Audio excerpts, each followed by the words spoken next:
అందరికీ నమస్కారం అండి. రీసెంట్‌గా మా మేనత్త గారి ఊరైన దెందులూరు మండలం శ్రీరామవరం గ్రామంలో గ్రామదేవత గంగానమ్మ తల్లికి జాతర చేశారండి. ఈ ఊరి వారు ఈ జాతరని ప్రతి సంవత్సరం ఎంతో ఘనంగా జరుపుకుంటారు. ఆ జాతర విశేషాలేంటో నాతో కలిసి మీరు కూడా చూసేయండి. ఆ రోజు ఉదయం అందరూ అమ్మవారికి పిండి వంటలతో ఈ విధంగా నైవేద్యం సమర్పించి ఇంట్లోనే పూజ చేసుకుంటారు.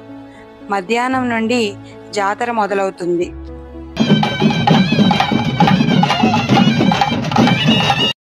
అమ్మవారు కొంతమంది భక్తురాల మీదకి వస్తారండి. వారినే గణాసార్లు అంటారు. వీరు ఊర్లోని ప్రతి ఇంటికి వెళ్తారండి. అలా వెళ్ళినప్పుడు ఊరి జనం వీళ్ళకి నీళ్ళతో అభిషేకం చేసి పసుపు కుంకుమ పెడతారండి. అప్పుడు వాళ్ళు ఆ ఇంట్లో ఉన్న వాళ్ళందరూ బాగుండాలని ఇంటి ముందు కొబ్బరికాయ కొడతారు.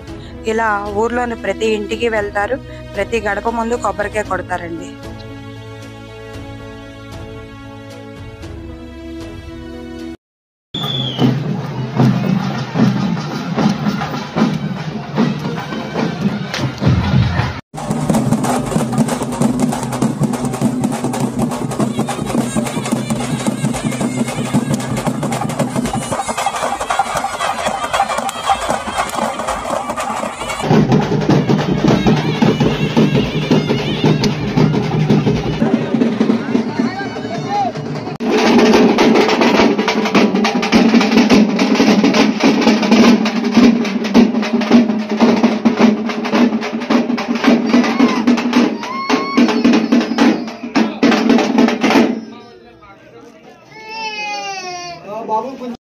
ఓకే అండి. Thank you for watching.